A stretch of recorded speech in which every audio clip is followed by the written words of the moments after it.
This isn't just another breakup story. This is about betrayal, silence, and one woman who turned the tables with nothing but receipts and resolve. If you're into raw, real stories that cut deep and stay with you long after they're told, you're in the right place. Hit like if you've ever been underestimated, and subscribe for more true-style confessions every week. I didn't even hear the door close. That's what still haunts me. After 6 years together, after the late-night arguments, the reconciliations, the vacations we couldn't afford, the talks about kids, I didn't even hear the damn door close behind him. I just found the note. It was sitting on the kitchen counter like a receipt for something I didn't remember buying. Neat handwriting, no emotion. Just, "I'm done. Please don't call me." It wasn't even on a full sheet of paper, just one of those sticky notes I used for groceries. The kind I usually left for him. "Pick up milk," or "Love you, don't forget the dog meds," that kind of thing. But this one peeled away from my life like it was never even attached. I stared at it for maybe 10 full minutes before I moved. No dramatic gasping or tears. My brain couldn't quite compute it yet.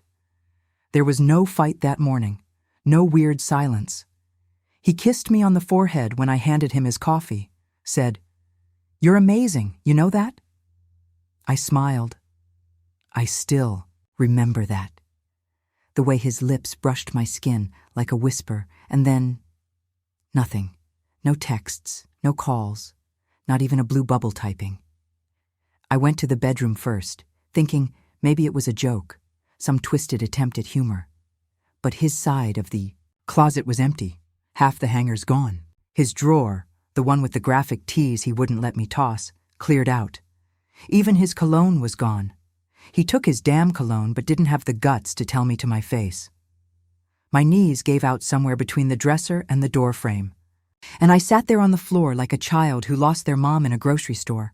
I couldn't even cry yet. The shock was too thick. It wasn't just that he left. It was how cleanly he did it. Like he'd been planning for months. Like he waited for the perfect moment when I was at my most content to pull the rug out from under me. That was the part that kept turning in my chest like a dull blade. I hadn't seen it coming. Not even a flicker. I sat on that floor until the light outside turned orange and the dog started whining for dinner. And even then, I just fed her on autopilot, watching. Her tail wagged like nothing had happened. She still thought we were a family. It's strange what your brain clings to when your world collapses. That night, after I finally moved from the floor, I found myself scrolling through old photos instead of calling my sister or crying or even checking our shared bank account. I guess I was looking for cracks, some evidence that this wasn't out of the blue. A misplaced glance, a smile that didn't quite reach his eyes. Anything. I landed on a picture from 3 summers ago, 4th of July, at his friend Mark's cabin. We were both sunburned, holding beers and grinning like idiots, fireworks frozen in the sky behind us. He had his arm around my waist, fingers hooked in my belt loop. I stared at that photo for a long time, like if I just squinted hard enough. I'd see the moment it all started to unravel, but I didn't. All I saw was 2 people who looked in love. I met Eric at a friend's game night, one of those setups where everyone pretends it's spontaneous. He beat me at Scrabble with the word melancholy, which felt ironic even then. After that, it was fast. We clicked like puzzle pieces, same weird sense of humor, same taste in podcasts, both deeply obsessed with diner breakfast food. Within a month, we were inseparable. I moved into his apartment the following spring. We were that couple people called annoyingly functional. We fought, sure, but it was always over dumb stuff. Leaving dishes in the sink, forgetting to text back. Normal things.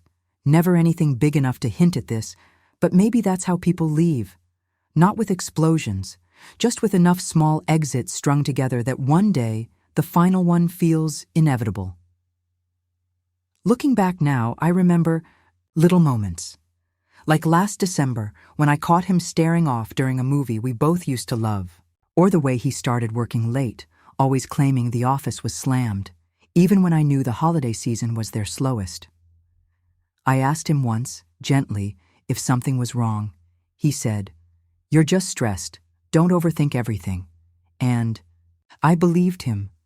Because why wouldn't I? He used to hold my hand when I couldn't sleep. He used to trace circles on my back when I was anxious. He used to try. I think that's what's hardest to accept now. It wasn't just that he left. It's that he stopped trying and I didn't notice. Or maybe I noticed and I just didn't want to see it. Either way, I was alone now.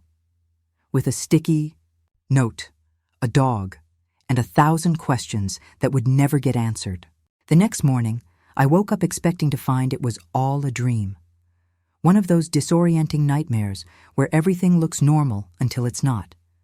But the note was still on the counter, curling slightly at the corner. The coffee machine blinked, 1200, like it always did after a power flicker. And the silence in the apartment was different. Not peaceful, hollow. The kind of silence that echoes. I tried calling him, just once. Maybe some pathetic part of me thought it was a mistake. He'd answer groggily and say, "What are you talking about? I'm just grabbing groceries." But the call went straight to voicemail. I didn't leave a message. What was I supposed to say? "Hey babe, just wondering why you abandoned me like a thief in the night." I texted him instead. "Can we talk? Please." The 3 dots never came. I waited 2 hours. Then I messaged Mark, his best friend since college. I hated Mark. He had the emotional range of a doorstop and once told me, "Relationships are like leases. There's always a better deal if you wait long enough." But I was desperate. "Hey, is Eric okay?" He left a note and I haven't heard from him. "Read." No reply. I sent another. "Please, just tell me he's safe. Read." Nothing.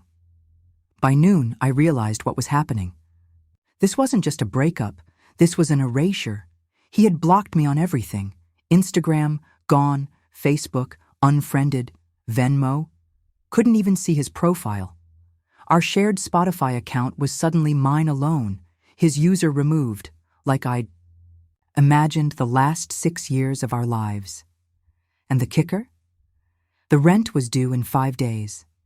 His name was on the lease, but the landlord texted me only, like he already knew Eric was gone. I sat on the couch, the dog curled up beside me, and felt something crack, not just sadness, something darker, anger maybe, or humiliation. The realization that the man I thought I'd grow old with had orchestrated an escape plan, and I'd been too busy picking out curtains to notice. That night, I opened a bottle of wine I'd been saving for our anniversary. It was supposed to be for a toast. Instead, it was a funeral. I drank the whole thing. Then I opened my laptop, logged into our Amazon account, which he hadn't removed me from yet. And that's when something inside me, some tired, bitter part I didn't know I had, started. To wake up, I always hated that apartment. Not at first. In the beginning, it had a kind of charm. Sunlight through the crooked blinds, the smell of old hardwood, the creak in the hallway you learned to step around. But over the years, the quirks lost their charm. The plumbing moaned like it was in pain. The neighbors fought through paper-thin walls, and the landlord hadn't fixed the broken heater in 2 winters. Eric loved it, though. Said it felt authentic, like we were building something real, not playing house in some white-walled rental with granite countertops. I went along with it, because I loved him, and I thought that was enough. But walking into it now, sober and cold and half hungover, it felt like a tomb. His presence had been scrubbed clean, no shoes by the door, no stupid keychain collection hanging from the hook we'd argued about installing. Even the magnets on the fridge were rearranged, like he'd needed to control every last thing before he vanished. I stood there, trying to decide if I wanted to scream or just start packing. The dog looked up at me like she was asking for instructions. That was when I saw it, his copy of the lease, left in the drawer of the entryway table. Not shredded, not burned, just folded neatly with a yellow tab sticking out. I sat down and read every word. And that's when I saw it. His name was on everything. He was the primary tenant. The utilities were all in his name, even the internet. The only thing that tied me to that apartment legally was a handwritten addendum from 2 years ago, when the landlord let me co-sign for mail purposes, which meant he could walk away, and I could be left holding the bag. The rent was $2,300 a month, more than I could afford on my salary, even if I cut everything else. And I knew Eric knew that. We'd done the math together back when we moved in. We used to sit on the floor surrounded by takeout containers and compare spreadsheets. He knew what I made. This wasn't just abandonment. It was strategic. I went to the closet next. The empty hangers clinked together like wind chimes. But in the back, behind an old comforter we never used, I found a box. One of those old printer paper boxes from his office. Inside, receipts. So many receipts. A few bank statements. A half-used checkbook from an account I didn't recognize, and a folder, unlabeled, plain, but thick. I opened it. Plane tickets, hotel reservations, printouts of emails, all dated weeks, months before he left. He hadn't just ghosted me. He had relocated himself, carefully, quietly, like someone fleeing a crime scene. And in that moment, sitting cross-legged on the hardwood floor, I realized something that scared me with its clarity. He didn't leave because he fell out of love. He left because he thought I wouldn't fight back. The first bill came 2 days after I found the folder. It was from our joint credit card, the one we opened together 3 years ago when we were building our credit as a couple. The statement was thick, almost comically so, and when I opened it, I felt something twist in my gut. Eric had used it. A lot.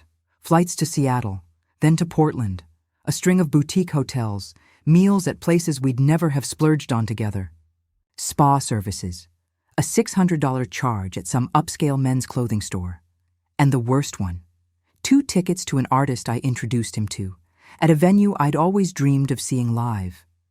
I'd been telling him for months to surprise me with those tickets. Guess he did, just not with me. It was all in his name. But the account itself? Joint. Meaning I was still tied to it, legally and financially. I called the credit card company, spent an hour trying to plead my case to someone named Dana, who sounded genuinely sympathetic, but ended the call with, "Unfortunately, without a police report or proof of fraud, you're still liable. Liable for the man who left me a sticky note and a rent bomb."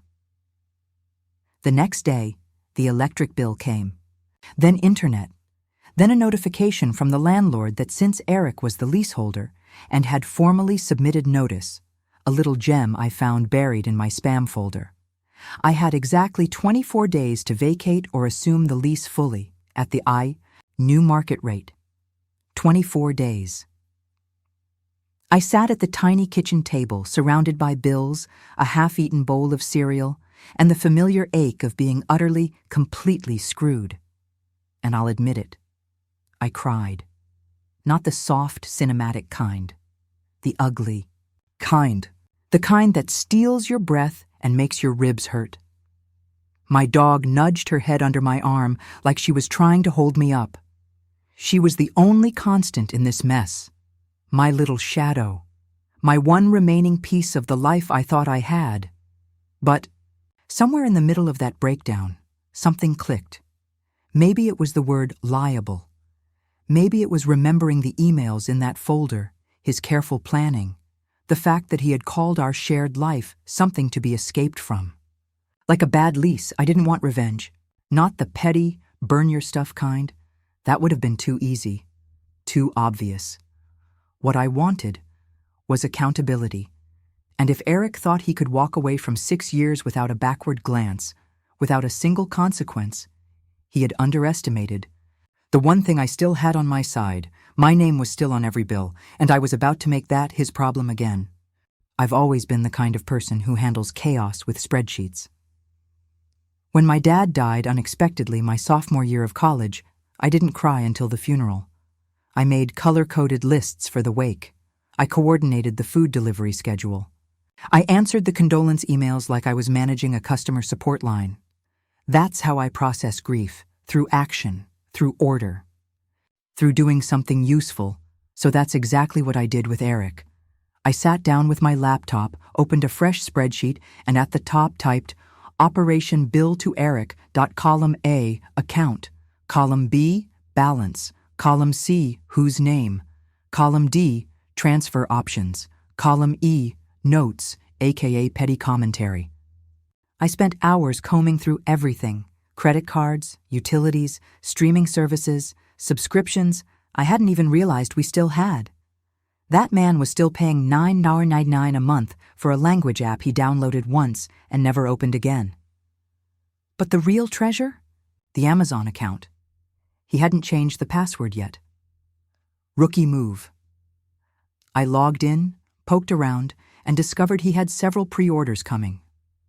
A fancy watch, a set of Bluetooth speakers, running shoes he'd apparently decided he needed for his new life, all charged to our old shared card. But even better, he'd saved his new shipping address to the profile. Idiot. I took a deep breath. No rash moves, not yet. I was going to do this clean, legal. By the book. First, I contacted the credit card company again. This time, I wasn't just a crying ex. I was calm, prepared, and dangerously articulate. I asked them to remove me from the account, citing the upcoming charges I had not authorized. I had documentation now: dates, email threads, screenshots. I used words like unauthorized use, financial exposure, and recorded consent. Dana was replaced by Michael.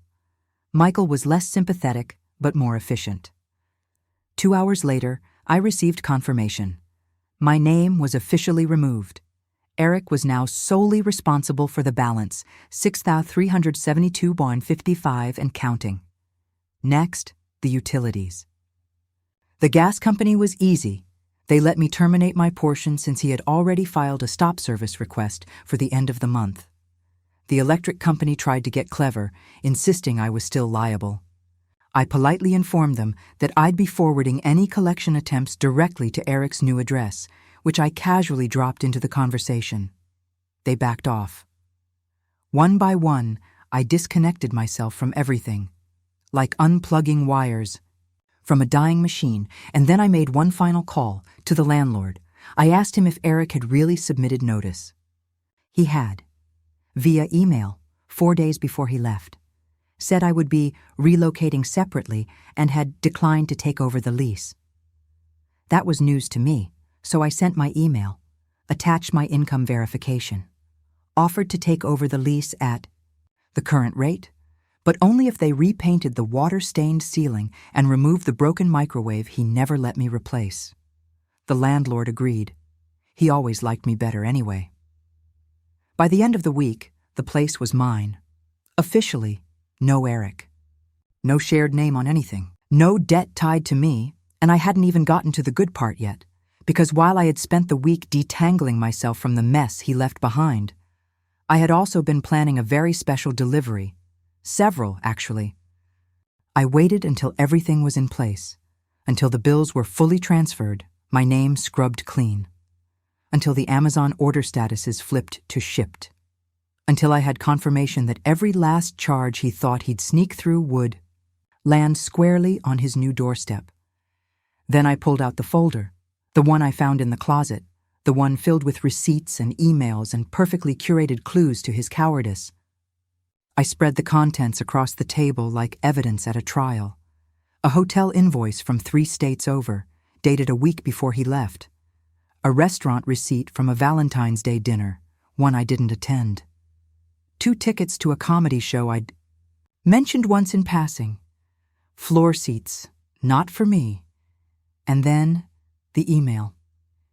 It was printed out, probably by mistake, tucked behind a boarding pass. From his personal Gmail, sent to someone named C. I recognized the name. A girl from his office, blonde. Always laughed a little too hard at his jokes. I hadn't thought much of it back then. Now I read every line like a slap. Everything's in motion. I just have to get out clean. She's smart, but she'll fold. She always does. I stared at that sentence so long the words blurred. She'll fold. That was the part that got me. More than the betrayal, more than the cheating. It was the certainty, the assumption that I was some passive, naive little creature who'd just curl up in a corner and disappear. I sat back, took a breath, and reached for my own laptop. If Eric wanted to be clever, I could be clinical. I compiled a digital dossier, a PDF titled Receipts Volume I. Inside, I organized every piece of paper he left behind. Bank transfers, date-stamped hotel bookings, the email to C, side by side with the credit card charges he'd made on the joint account. I even included a photo of the sticky note, captioned Exhibit A, Exit Strategy. And then, with a calmness that surprised even me, I scheduled an email to his new job, HR department. Subject line, Professional Conduct Concern, Employee Eric L. I wrote, Hi there. I'm reaching out regarding one of your new hires, Eric L. Redacted. I'm a former domestic partner, and while I have no desire to interfere with his professional life, I do believe certain patterns of dishonesty and financial irresponsibility may be worth noting, particularly if he's managing any company accounts. Please find attached some relevant documentation. Regards, name redacted. I didn't sign it bitterly. I didn't need to. I scheduled the email for 8 a.m. sharp, just as he'd be walking into his new shiny job, dressed in his new shiny clothes, ready to start his new shiny life. And then I closed my laptop, poured myself a glass of wine, and waited for the confirmation email. Sometimes revenge isn't loud. Sometimes it's just a folder, labeled neatly, dated carefully, and sent to the exact place it will hurt the most. There's a particular kind of silence that comes after a scandal you're not allowed to publicly explain. It's the silence that hums in group chats you're no longer part of. The kind that follows you when you walk into your favorite brunch spot and see familiar faces whisper just a little too quickly. The kind of silence that doesn't just say we're staying out of it. It says we already picked a side. At first, I didn't reach out to anyone. I didn't need to. The story would spread without me. It always does. Eric and I shared a lot of mutual friends, the kind you gather slowly over years of dating, a tangle of coworkers, college roommates, couples we met through dog parks and dinner parties. People who once celebrated our anniversaries like they were theirs. People who said, if you two ever break up, I'll stop believing in love. Cute.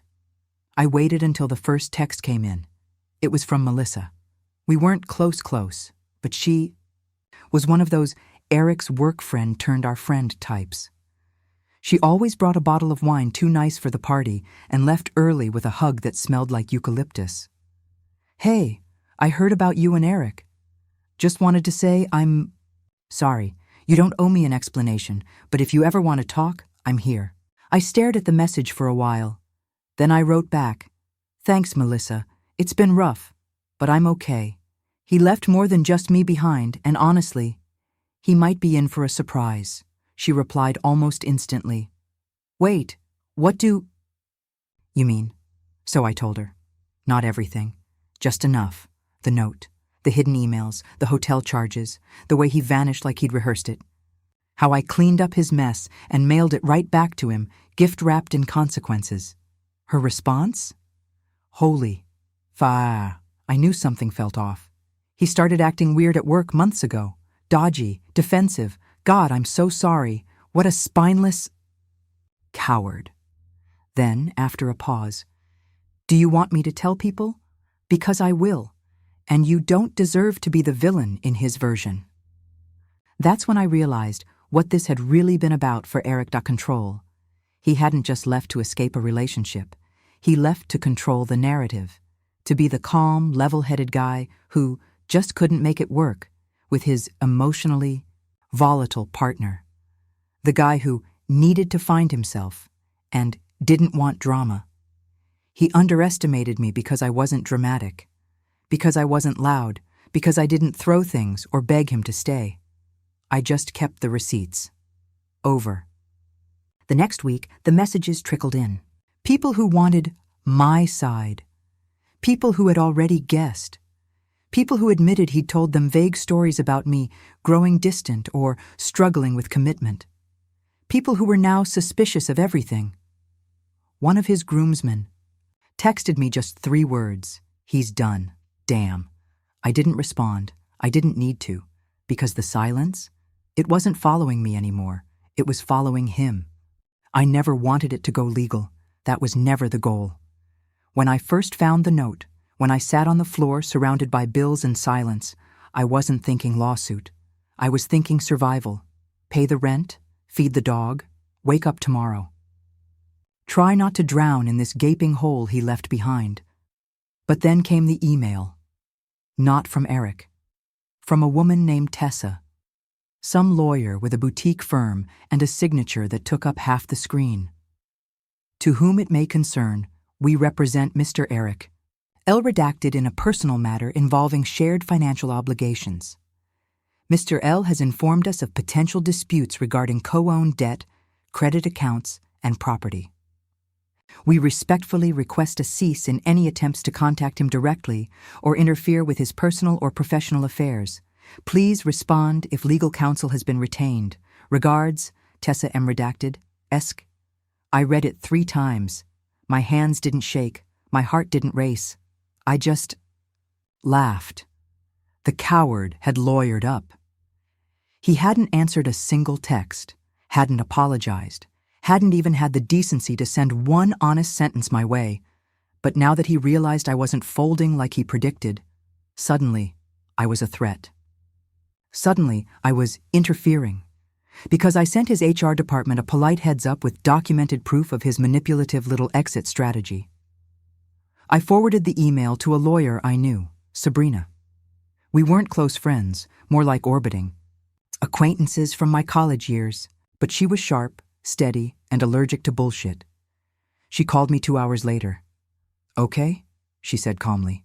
So, first, that email is noise. They're trying to spook you into disappearing. Classic bluff.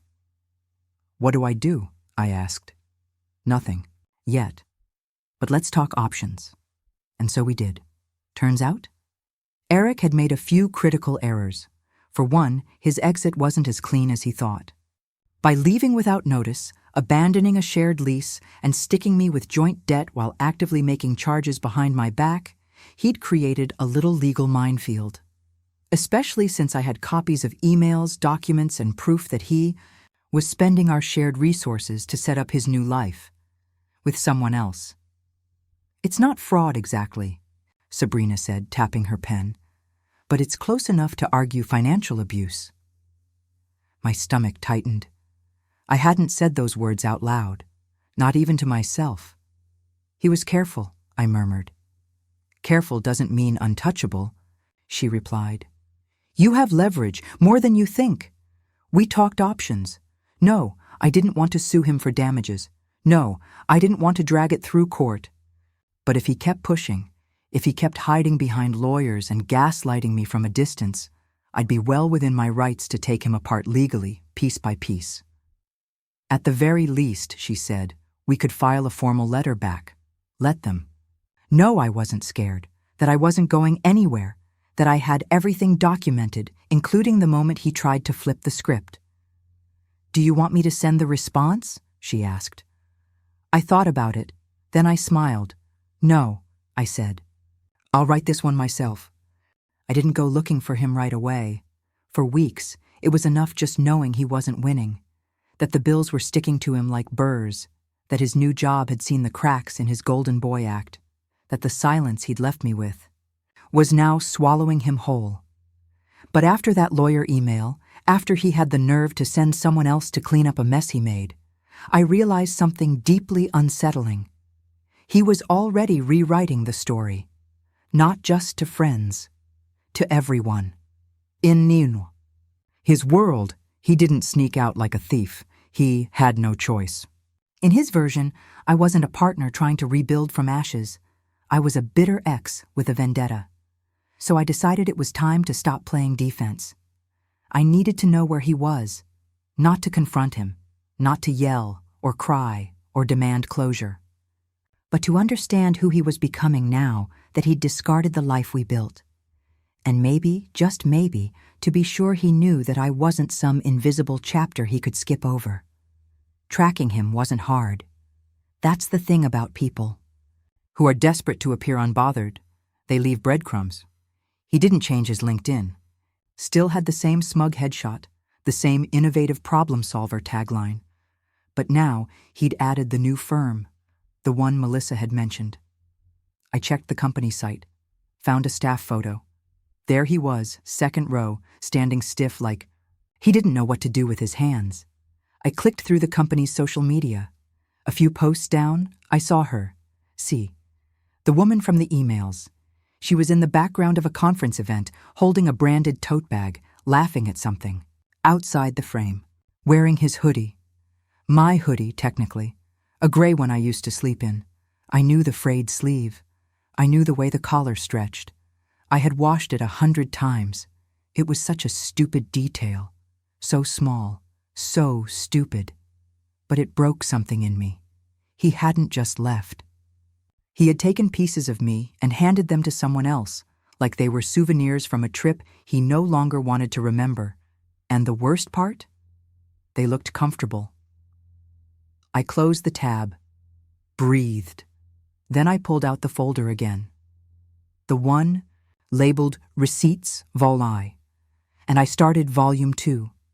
This time it wasn't just bills. It was screenshots, dated images, comments from mutual friends who were quietly switching sides. Notes from Sabrina about financial exposure. A timeline of when the relationship with C likely began, based on overlapping receipts and travel plans. I wasn't stalking, I was documenting. Because if Eric wanted to turn this into a narrative, war, he was going to find out something very important about me. I don't yell, I don't beg, I build a case. And now I had everything I needed to take it straight to the place where his new life was just beginning. Because some ghosts don't. Rattle chains, some just forward the mail. I didn't plan to see him. Not really. I thought I wanted distance. Power from the shadows. That he would feel me in the consequences, in the quiet unraveling of his new life. But something about seeing her in my hoodie, my life, recycled, made it impossible to rest. I needed to look him in the eye, not to hurt him, not even to demand anything, just to see if he still recognized me. So I showed up. Not at his apartment, I wasn't going to stoop to that. But I knew the firm, the one with the glossy lobby, and fake plants and that whole "we're like a family" nonsense companies throw around while bleeding you dry. Melissa had told me they hosted weekly Thursday happy hours for team bonding. I waited across the street from the bar, wore black jeans, a blazer, and a quiet, calm expression. No drama, just business. At 5:47 p.m., I saw him. He came out laughing, walking beside C, one hand hovering at the small of her back like muscle. Memory, same coat, same haircut, same smug tilt of his head when he was charming someone. He looked like the man I used to love, only cleaner, like someone who had bleached the history off himself. I stepped forward. He saw me before I said a word. His smile twitched, froze. He stopped walking mid-sentence, and I saw C glance at him, confused. "Eric," I said. Calm. Not a whisper. Not a yell. Just his name, like a key turning. He blinked, stunned, like a ghost had spoken. C stepped slightly behind him. I didn't look at her. I wasn't here for her. "I won't stay long," I said. "I just wanted you to know. I saw everything. The receipts, the hotels, the emails. You didn't disappear. You detonated. And now you're standing in the smoke like you don't smell it." He opened his mouth, closed it. His Adam's apple bobbed. "You don't need to explain," I added before he could speak. There's nothing left I want from you. Nothing you could give. I pulled a plain white envelope from my bag. Inside, a printed breakdown of the transferred debt itemized. The official removal notice from the credit card company. A copy of the lease termination. And the new lease, my name alone. I handed it to him. This is your share of the wreckage. Congratulations on your clean slate. He looked down at it like it might explode. And by the way, I said, turning to leave, you were wrong. His eyes flicked up. I don't fold. I walked away without looking back, not because I wanted to seem dramatic, but because I'd already seen all I needed. The flicker of shame in his eyes, the recognition, not of what he'd lost, but of what he'd never understood in the first place. That I wasn't disposable. I was dangerous when discarded. Fallout doesn't always come fast. It's not like the movies where someone gets exposed and suddenly the crowd gasps, the villain crumbles, and justice plays out like a symphony. In real life, it's quieter, slower, like a leak beneath a floorboard. By the time you hear the creaking, the foundation's already rotting. 2 days after the confrontation, Melissa called me. I don't know what you said to him, she said, but he didn't show up to work Friday. Or today. I was sitting on the floor of my apartment, surrounded by half-unpacked boxes. Not because I'd moved, but because I'd finally started reclaiming the space. I painted the living room. I took down the framed print he insisted on, hanging even though I hated it. I donated his weird leather armchair, the one I secretly called the divorce chair, because he always sunk into it during our worst fights. He okay? I asked, not because I cared, just curiosity. I think you shook him, she said, in a way no one ever has. I didn't respond. I didn't feel good about it, or bad, just done. The next few days brought a slow, steady ripple of updates. A mutual friend texted me. Did you see he deactivated his socials? Another messaged. So, apparently he and C are taking space, whatever that means. And then, the last one. From someone I hadn't spoken to in months. I used to think he was the stable one, the good guy. I see it now. I just wanted to say, I'm sorry for ever doubting you. That one hit me, because that's the part they never talk about when you survive someone like Eric. It's not just the heartbreak. It's the quiet damage done by people who believed him, people who looked at your shaking hands and said, but he seems so nice. It took me weeks to unpack all of it, not the bills or boxes, but the guilt, the shame, the haunting feeling that maybe I should have seen it coming, that maybe I let him fool me. But every time that doubt crept in, I reminded myself, he didn't leave a woman who wronged him. He fled from one who wouldn't collapse, and that scared him. By the end of the month, I had officially settled every account in my name. My credit was intact. My lease was mine. The ghost of Eric still lingered in the corners sometimes, in the way I hesitated before trusting anyone, in the way I double-checked every login and bill. But he didn't live here anymore. Not in my space, not in my story, not even in my memory the way he wanted to be remembered. He thought he'd burn it all down and walk away from the ashes. But I didn't burn. I rebuilt. And the last thing he'll ever get from me is silence, which is why I left him nothing else. Not another text, not another tear, just the bill. Payback didn't come in flames. It didn't show up with police sirens or lawsuits or some big explosive scene where I tossed his things into the street and screamed at the sky. No. That's what he expected. That's what people like Eric always expect. Loud, messy anger they can point to and say, "See, look what I had to escape." But that's not the kind of woman I am. My payback was precise, measured, quiet. It started with the final Amazon delivery. Remember the Bluetooth speakers, the watch, the brand new running shoes, all ordered under the assumption that he'd keep our shared account active long enough to live off my shadow? Well, I updated the delivery address, right before the orders shipped, not to his new place. No, I sent them to his parents' house in Michigan, a place he hadn't visited in years and swore he'd cut ties with. The mother he once called a narcissist with a Bible. The father who only communicated in passive-aggressive comments and Fox News links. 3 days later, I got the delivery notifications, and then, a week after that, a voicemail from Eric. He didn't say hi, didn't ask how I was, no apology, just a clipped, furious message. I don't know what you think you're doing, but you've crossed a line. My family called me. My mother called me. You think this is funny? You need to grow up. This is over. Leave me alone. I played it twice, then deleted it, and I smiled. Because that voicemail, it told me everything. He wasn't angry because of the packages. He was angry because I broke through the wall he tried so hard to build, the clean cut, the fresh start. I reminded him that there wasn't a fresh start. Not when you bury the past instead of owning it. Payback wasn't the packages. It was the reminder that I exist, that I remember, that I'm not buried, I'm just better. And he'll have to spend the rest of his life wondering when the next little reminder might show up. An envelope forwarded, a comment overheard, a connection burned he didn't even realize he still had.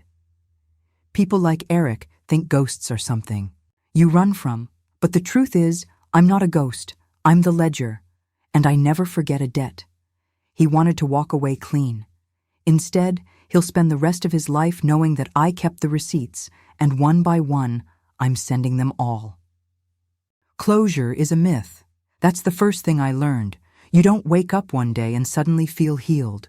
There's no internal click, no final scene, no credits rolling while soft piano music plays. Closure isn't something you find. It's something you build, brick by painful brick, out of what's left after the storm. It's not Eric's note sitting on the counter. It's the fact that it's gone now. I burned it, quietly. One night, weeks after everything, the dog was asleep at my feet, and the apartment smelled like fresh paint and citrus candles. I sat at the kitchen table, lit a match, and watched that little yellow scrap curl and blacken in a ceramic dish. No ceremony. No final words, just fire. I thought about calling someone, Melissa maybe, to mark the moment. But I didn't need to. This wasn't for them. It wasn't even for him. It was for me. The woman who found the note, the woman who stayed, who sorted the bills, who built spreadsheets when her chest felt like glass, who faced down shame and anger and betrayal with sharp calm and quiet resolve, the woman who refused to be erased.